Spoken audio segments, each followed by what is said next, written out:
Ok, entonces quedamos que la clase de hoy es el módulo 66 y es la materia que corresponde a la guía número 2. Esto aquí, pues también un poco como para que, yo sé que la mayoría ya lo hizo, pero posiblemente pues querrán arreglar alguna cosita o corroborar si lo tienen correcto. Ya casi que con lo que yo explico ustedes saben si lo tienen bueno o no. Entonces voy a compartir la pantalla y vamos a ir a la parte de arriba. Yo les envío a ustedes un documento, ahorita al final lo voy a compartir en la pantalla también. Yo les envío un documento que se llama algo del impacto de las crisis económicas en Costa Rica. Pero si vieron, el documento venía, es decir, el documento venía en orden cronológico, entonces, por ejemplo, la parte de los grupos donde habla del Partido Reformista y eso, esa parte no era, no estaba, no debería, no estaba en esta guía de la vez pasada porque esta guía de esta semana es solo la parte económica. En la guía que viene, que es la número 3, muy posiblemente vienen estos grupos, ¿verdad? El Partido Reformista. Entonces, posiblemente incluso mañana yo voy a hacer la grabación de la clase, algo chiquitito, 10 minutos, y se los mando. Porque ahorita lo que vamos a ver es solo la parte de economía. Bueno, entonces las crisis económicas en Costa Rica. En este caso, porque fueron varias que se desencadenaron desde el modelo agroexportador. Habíamos hablado que cuando Alfredo González Flores llega al poder, el país estaba pues en pleno modelo agroexportador. Habíamos dicho que entonces el país ya tenía varios años en que se había desarrollado un proceso de producción de café, concentrado en la producción de café y en la producción de banano. Durante la gobernación de Alfredo González Flores se establecieron algunas medidas para ayudar a fortalecer este modelo agroexportador. Entonces hablamos aquello de que entonces se le dieron préstamos a los campesinos por medio del Banco Internacional, que se puso la reforma, uy, olvidé la palabra, la reforma tributaria para el pago de los impuestos de forma más equitativa, bueno, etcétera, ¿verdad? Lo que pasa es que recordemos que el gobierno de Alfredo González Flores inicia en 1914 y si refrescamos la memoria, en 1914 en el mundo, que también estaba empezando. La Primera Guerra Mundial. Correcto, la Primera Guerra Mundial. Entonces, mientras que el mundo estaba empezando la Primera Guerra Mundial, nosotros, Dave, que veníamos con una economía muy buena, desgraciadamente éramos dependientes de otras potencias. Entonces, dice la pregunta, ¿qué pasó con el modelo agroexportador? ¿Por qué si estaba siendo tan bueno? Pues entonces, ¿qué fue lo que pasó? Bueno, pues simple, la población se convirtió, bueno, un cambio social importante y es que la población se convirtió en peones y en asalariados. ¿Esto qué quiere decir? Originalmente, en el siglo XVIII, no, perdón, en el siglo XIX, las personas, la mayoría de la población tenía acceso a la tierra, entonces tenía aunque fuera un pequeño pedacito de terreno. Con el paso de los años, cuando la economía del café incrementó, los pequeños productores no tenían como mucha posibilidad de salir adelante, entonces muchos incluso fueron perdiendo sus tierras y a muchos les pareció más rentable trabajar en grandes fincas que trabajar una pequeña tierra. Entonces, en este modelo agroexportador, la gente, desgraciadamente, muchos perdieron sus tierras y se convirtieron en peones y en asalariados. Aunque ahorita nosotros digamos, pero profe, pero eso fue bueno. Pues sí, no, sí, porque entonces la gente recibía un salario por su trabajo, que era algo que antes no existía. Pero digamos que la parte negativa fue que pues la gente empezó a perder las tierras, ¿verdad? Entonces, pues eso sería ahí como un pro y un contra. Después, la inversión extranjera terminó en deuda externa. ¿Qué quiere decir esto? Que resulta que nosotros que estábamos produciendo café, empieza la guerra, ¿verdad? Y entonces nosotros a lo largo de muchos años, no solo en la guerra, a lo largo de muchos años, habíamos empezado a, primero, a importar productos, ¿verdad? Especialmente de Inglaterra, a pedir prestado para poder salir adelante, ¿verdad? Y pues desgraciadamente eso nos llevó a una deuda externa bastante significativa, donde entonces no teníamos, especialmente en la coyuntura de González Flores, no teníamos como forma de vender nuestros productos y desgraciadamente le debíamos a otros países dinero. Poco o ningún desarrollo industrial. Yo creo que esto yo lo hablé en la primera clase. Nos concentramos tanto en producir café y banano que nunca pensamos en que podíamos generar una pequeña industria. Y me refiero a una pequeña industria, chicos, apaguemos los micrófonos, es más que todo porque la clase se está grabando para unos compañeros que me la pidieron, entonces que no se escuche como mucho ruido al fondo. Cuando yo hablo del desarrollo industrial, vamos a ver, no estamos pensando en que Costa Rica se pusiera a hacer carros en aquel momento, ¿verdad? Pero habían cosas que se podrían haber elaborado, ¿verdad? Y no lo hacíamos, ¿verdad? Entonces, por ejemplo, yo siempre pongo el ejemplo de los jabones, porque era algo tan simple, bueno, tan simple en la actualidad, y los teníamos que importar. Entonces, desgraciadamente nos habíamos concentrado tanto en el café y el banano que nunca vimos más allá y no habíamos desarrollado industria. Entonces, cuando vino la guerra, no podíamos vender y había necesidad de productos que importábamos y tampoco los podíamos importar porque los países estaban en guerra. El deterioro ambiental, porque desgraciadamente con la producción de café, muchos bosques pues se destruyeron, ¿verdad? Se talaron todos esos árboles para poder sembrar café. Las zonas bajo dominio extranjero. ¿Qué quiero decir esto? La producción de banano específicamente. Creo que esto yo también lo mencioné en la primera clase, pero recordemos que el banano, desgraciadamente, aunque era una producción muy grande, en ese momento se le vendía la mayor parte del banano, se le vendía a Estados Unidos y era muy bueno, era un negocio muy bueno, pero el gobierno no veía ni un colón de esa venta. ¿Por qué? Porque recordemos que cuando en el siglo XIX, a finales de, bueno, 1860 aproximadamente, Costa Rica quería tener un ferrocarril, no teníamos la solvencia para hacerlo, el proyecto se inició, pero no se terminó porque no había dinero para terminarlo.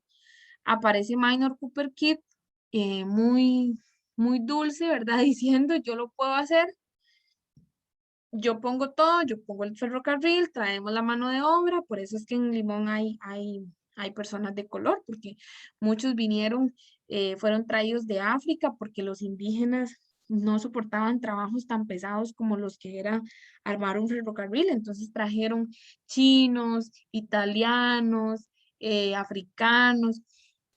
Resulta que entonces este señor Minor Cooper Kid termina el tren, pero antes de hacer el negocio, el negocio era, yo hago el tren, yo traigo todo, pero con una condición, que el país me dé 300.000 hectáreas de tierra virgen, es decir, de bosque, que le diera permiso de utilizar el ferrocarril por 100 años sin pagar un colón y que le diera permiso de exportar sin pagar impuestos. Entonces resulta que, claro, en aquel momento Costa Rica dijo, sí, ocupamos el ferrocarril, firmemos, y firmaron. Entonces Minor Cooper Kid, una vez que terminó el tren, ahora sí, ¿qué hago con toda esta tierra? Empecé a sembrar banano, se puso a sembrar banano y se vendían cantidades de banano. Eh, Minor Cooper Kid era estadounidense, entonces eso se vendía a Estados Unidos y resulta que entonces nosotros no veíamos un colón del tren donde transportaban el banano porque él tenía permiso de usarlo sin pagar. No veíamos en aduanas ni un colón porque él tenía permiso de exportar sin pagar impuestos. Entonces el beneficio del banano era ninguno, por eso dice zonas bajo el dominio extranjero y en este caso pues básicamente se hace referencia al café, al banano, perdón.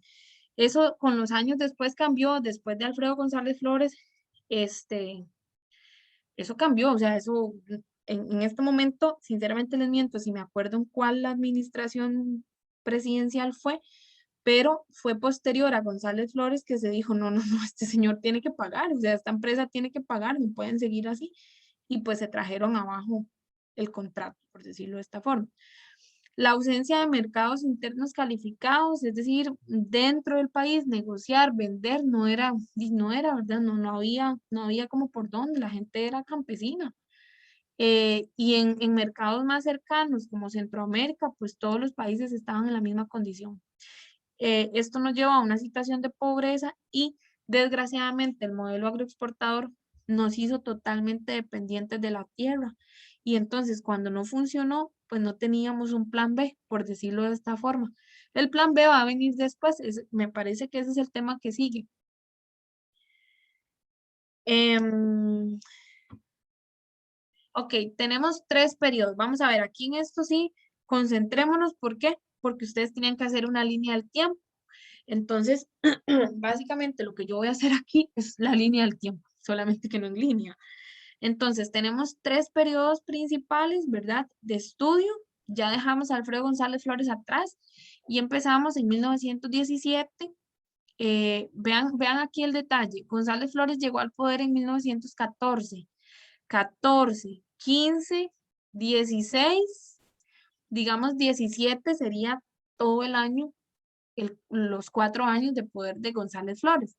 Pero resulta que Federico Tinoco en 1917 le da un golpe de estado a González Flores y se apodera de la presidencia.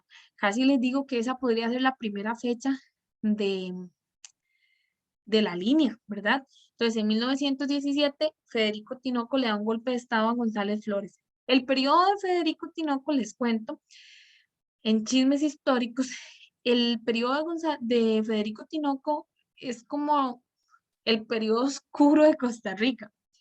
Cuando nos vanagloriamos de que Costa Rica nunca ha tenido una dictadura y muy democrático y muy todo, pues les cuento que sí tuvo y fue este señor, ¿verdad? Él es conocido como el dictador de Costa Rica, Federico Tinoco. Hubo gente secuestrada, hubo gente encerrada, hubo mucha gente que la encerraban en sótanos, existían sótanos donde secuestraban a los opositores y los encerraban.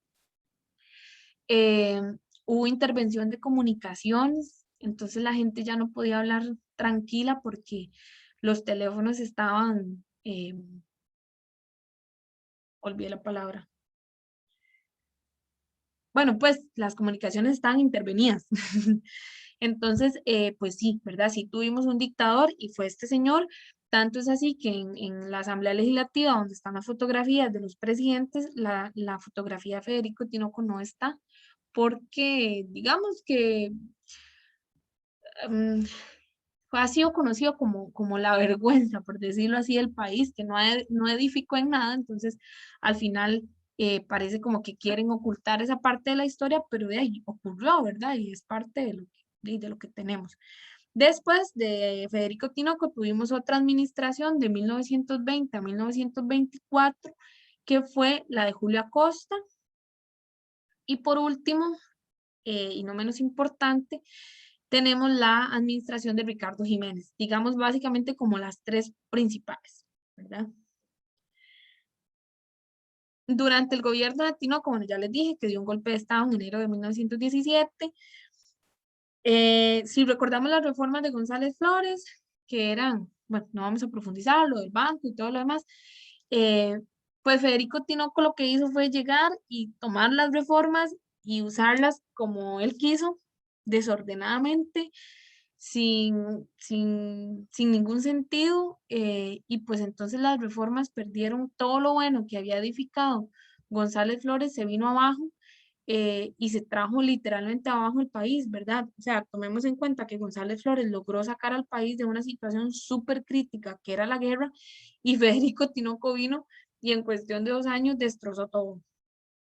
Eh, Después, en esta misma administración, se da este punto de convertir los billetes en oro. Sin embargo, permitió a otros bancos hacer múltiples emisiones de billetes para financiar sus actividades, con lo cual devaluó la moneda. ¿Qué quiere decir esto?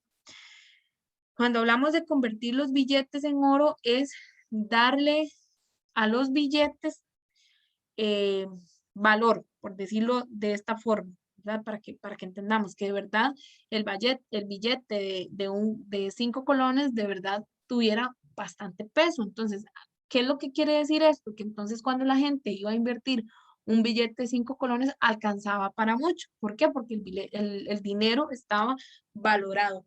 Lo que pasa es que vino este señor Federico Tinoco y pues lo que dejó fue todos los bancos que quieran hagan billetes. Y eso no funciona así. Eso no funciona así, ni siquiera funciona así en la actualidad. Los billetes, el dinero, los billetes, monedas, los hace el Banco Central, que lo distribuye a las demás. Denme un segundo, creo que mi computadora se está descargando. Denme un momentito.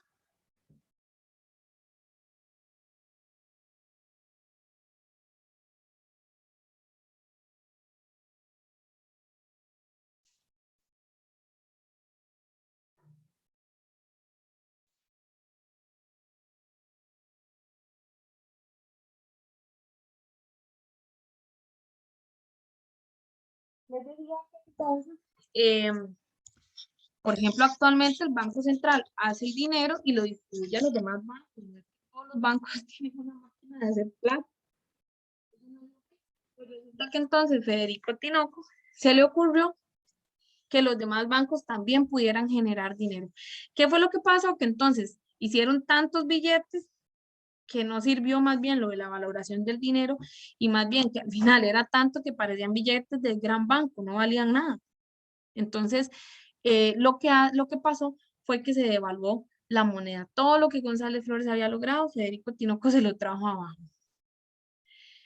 También recurrió al endeudamiento con otros bancos comerciales y con prestamistas privados para cubrir los gastos de las rentas públicas, es decir, para cubrir los gastos del gobierno, por decirlo de esta forma.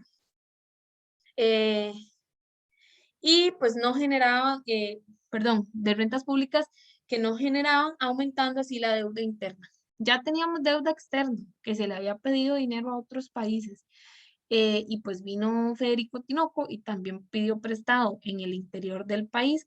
Y entonces ya no teníamos solo deuda interna, externa, sino que también teníamos deuda interna. Entonces, digamos, debíamos plata por todo lado y no teníamos dinero. Y además recordemos que estamos hablando de 1917-19. El mundo apenas estaba saliendo de la guerra. Y pues definitivamente Federico Tinoco podríamos resumir que lo que hizo fue tomar un montón de malas decisiones que desgraciadamente dejó a nuestro país pues muy mal, económicamente hablando, muy mal.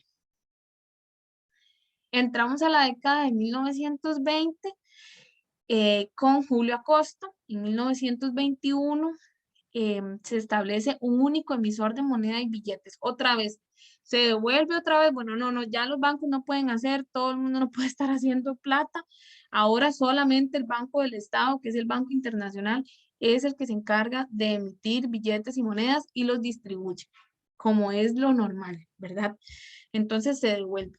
Acosta, que es el presidente o era el presidente, eh, funda la caja de conversión que va a ser la encargada de autorizar las emisiones de moneda y de buscar restablecer el patrón oro modificado. ¿Qué quiere decir esto? Esta caja de emisión, ¿cuál era la función? Pues de ir controlando la cantidad de dinero que se estaba produciendo, ¿verdad? Es que chiquillos, vean, entendamos una cosa. Yo sé que a veces incluso para mí, que yo no soy economista, esto es complicado entender. Si nosotros pensáramos que imagínense que si yo me pongo a hacer aquí billetes de 10.000 colones, porque yo creo que porque es papel, yo puedo hacer un billete de 10.000 colones y salgo a la calle y sirve, eso no funciona de esa manera, ¿verdad? No, no es así, aunque para nosotros ese billete puede ser un pedazo de papel, eso no funciona así, por eso solo una institución es la encargada. Y no es como que entonces el Banco Central hace y hace y hace y hace, ¿verdad? Y aquello no, ¿verdad? Ellos tienen un control de lo que tienen que ir girando. ¿Cómo se sabe? Pues lo que el mismo dinero va dando vuelta, ¿verdad? Entonces, dando vuelta me refiero a lo que la gente invierte y por consiguiente, al haber una inversión, esa misma inversión va generando dineros. Y por otro lado, para esta misma década de 1920 hay un aumento del precio del café, que recordemos había bajado en la guerra. Entonces, para el 1920 sube un poquito el precio del café. También durante este periodo se da el fortalecimiento del Banco Internacional durante ambas administraciones, tanto en la de Julia Costa como en la de Ricardo Jiménez, y este banco se va a convertir en una fuente importante de crédito para la agricultura, que ya había empezado esto, ¿se acuerdan? En el periodo de González Flores ya esto había iniciado, tanto a préstamos a largo plazo como para financiar las cosechas del café. ¿Por qué otra vez se le da préstamos a los cafetaleros? Porque el precio del café está subiendo. Entonces se sabe que esos cafetaleros van a poder pagar los préstamos. Se da un aumento sustancial de entradas al gobierno entre 1920, 24 y 29. Se producen, se da un producto de los impuestos de las importaciones y otros, se da un impulso a la aprobación de presupuestos dirigidos a los sectores de educación, salud y transporte. ¿Qué quiere decir esto? En palabras más sencillas, que entre 1924 y 1929, los países extranjeros, como Inglaterra, por ejemplo, otra vez empezó a vendernos los productos. Pero recordemos esto, cuando yo compro algo en Wish, por ejemplo, si yo compro un estuche de celular en Wish, aunque yo en la plataforma, en el Wish, lo vea muy barato, cuando ese producto entra a Costa Rica, tiene que pagar impuestos, ¿verdad? Entonces ya no me va a costar el estuche 1,000 colones, como lo vimos en la aplicación, sino que yo le tengo que pagar pues los impuestos y al correo lo que me va a cobrar. Entonces, todos los productos que entran pagan impuestos. Por eso es que usted aquí compra un celular de Apple más caro de lo que lo compraría en Estados Unidos. Entonces, volviendo a 1924-29, los países que están otra vez vendiendo productos, traen sus productos, pagan impuestos para poder entrar los productos, para poder ingresar los productos, y esos impuestos son los que van a empezar a generar dinero otra vez. Con ese dinero que se hizo, esto que dice aquí, fortalecer la educación, la salud y el transporte. Por último, va a haber una demanda de servicios públicos. Cuando hablamos de servicios públicos, llámese agua, llámese transporte, este tipo de cosas, ¿verdad? No productos como ropa, zapatos, sino servicios que también son pagados, ¿verdad? Pero no son productos, son servicios. Entonces, la demanda de servicios públicos excedió la capacidad del gobierno, por lo que recurrió a empréstitos externos con el fin de reducir la deuda interna, es decir, que otras empresas, por decirlo de esta forma, para que lo entiendan, brindaran esos servicios y por medio de esa estrategia, esas empresas generaran dinero y poder disminuir la deuda interna. La rápida colocación de estos recursos externos impulsó a aumentar el consumo y el fortalecimiento artificialmente el mercado de tierras, creando una falsa sensación de gran auge económico, ya que las bases de esta bonanza eran débiles al no estar sustentadas en una mayor capacidad de producción de la economía. Voy a detenerme aquí a explicar esta parte. Dijimos que Costa Rica tenía, al principio lo dije, una prácticamente nula producción industrial. Dependíamos de la tierra. Vimos la luz en 1920 cuando el precio del café subió, pero seguíamos dependiendo del café. ¿O de qué otra cosa dependíamos? De los pagos de impuestos. Me quedan 10 minutos, pero sí termino. De los pagos de impuestos también. Entonces, vean que al final era como ir poniendo curitas, por decirlo así, en las heridas, pero la herida seguía estando ahí, no se estaba sanando desde profundidad. Entonces, por eso vean lo que dice aquí abajo. Esta década de 1920 da una sensación de que ya la crisis pasó y de que otra vez económicamente estamos bien, pero en realidad no es así. Eso se creyó en aquel momento, pero en realidad no fue así, porque las bases, dice el texto, no eran fuertes, eran bases débiles. ¿Cuáles hubieran sido bases fuertes? Empezar a generar industria, empezar a producir cosas que originalmente le comprábamos a otros países, empezar a hacerlas aquí, empezar a vender otros productos, no solo café y banano, pero en aquel momento eso no se dio, se va a dar posterior.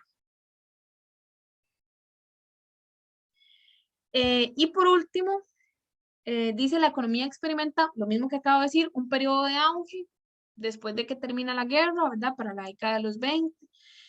Esto va a ser principalmente porque los otros países, los países potencias, tenían un montón de productos que no habían vendido y entonces empiezan a exportar, ¿verdad? Entonces, lo que ya les expliqué, como nosotros empezamos a recibir esos productos, se pagan impuestos y nos veíamos beneficiados. Pero viene la crisis del 29, que si ustedes no mal recuerdan de décimo, la crisis de 1929 se originó en Estados Unidos por un exceso de producción, especialmente de armas. Perdón, esto yo lo resumí, esto ustedes lo tienen en la hoja, pero yo lo hice un poquito más corto. ¿Qué pasó en 1929? Bueno, la Primera Guerra Mundial ya sabemos lo que pasó. Eh, en esta coyuntura también de lo que estamos hablando, en estos años que estamos hablando, ya 1929, del 20 en adelante, resulta que otros países, especialmente Brasil, empezaron a producir también café y resultó que Brasil produjo un café bastante bueno. Entonces empezó la competencia. Ya no solo nosotros teníamos un buen café, sino que Brasil y otros países empezaron a generar productos que nos empezaron a hacer competencia. ¿Qué es lo que va a hacer esto? Al haber más oferta, el precio otra vez baja. Porque entonces de ahí, eso es como por eso ustedes han visto que la gente vende en Facebook cosas y dicen precio por inbox. Es para no decir que lo venden más caro que otra persona. Porque como hay un montón de gente que vende lo mismo, entonces es lo mismo que pasa aquí, ¿verdad? Habían un montón de países ahora vendiendo el mismo producto eh, y pues empiezan a regatear. Entonces yo lo doy más barato con tal de que me lo compren. Entonces el precio se fue otra vez abajo. Entre 1929 y 33 cayeron las exportaciones, que originalmente eran 18 millones de dólares, cayeron a 8 millones de dólares. El valor de las importaciones se redujo de 20 millones de dólares a 5 millones de dólares, o sea, fue mucho. En 1935, el precio del café a nivel internacional bajó a más de la mitad, o sea, no valía nada. Ya para el 35 vean que la crisis prácticamente había pasado, empezó en el 29 y en el 34 se supone que ya los países potencias se fueron acomodando, pero todos los que dependíamos de las potencias de la crisis nos siguió golpeando. Se disminuyeron los ingresos fiscales producto de los impuestos aduanales y la depresión económica generó una crisis social profunda donde muchos sectores se vieron afectados. Bajó el precio del café, no había acceso al crédito, los agricultores no podían acceder al crédito, muchísimos agricultores perdieron el trabajo y pues inevitablemente mucha gente estuvo desempleada, quedó desempleada pues porque ya los productores no los podían contratar. Entonces, desgraciadamente caímos en un periodo de desempleo, de pobreza, y pues de todo lo que las crisis mundiales terminan trayéndole a los países más pequeños. Entonces, voy a dejar de compartir. Básicamente este era el tema. De aquí es de donde había que hacer la guía, ¿verdad? Vean que yo, si ustedes notaron, yo hice una línea del tiempo, solamente que no la acomodé en forma de línea, pero eso es la línea del tiempo. Yo fui poniendo las fechas en orden cronológico y poniendo un acontecimiento para cada fecha. Ahora, lógicamente yo lo hice más grande porque es la clase, ustedes lo hacen más pequeño. Déjenme ver si puedo ver la guía aquí. Aquí está. Entonces, vean que aquí lo que tenían que hacer es realizar una línea del tiempo. Yo les puse estos ejemplos, ¿verdad? Usted la hace el tamaño que usted quiera. Es decir, si yo le quiero poner más nubes, agrego aquí más nubes. Si a mí me gusta hacerla en otra posición, yo la hago en otra posición. Si a mí no me gustan los círculos, las hago cuadrados. Eso ya es, yo les puse esto nada más para que ustedes sepan cómo hacerla. ¿Qué hago? Entonces, yo pongo aquí el año, por ejemplo, 1917. ¿Qué pongo aquí? De ahí lo que pasó en 1917, ¿verdad? Por ejemplo, Federico Tinoco da un golpe de estado a González Flores, por ejemplo. Puedo poner aquí, digamos que esta es mi última fecha. crisis de 1929, o puedo poner 1900, no sé, 35. 1935, el precio del café cayó a más de la mitad.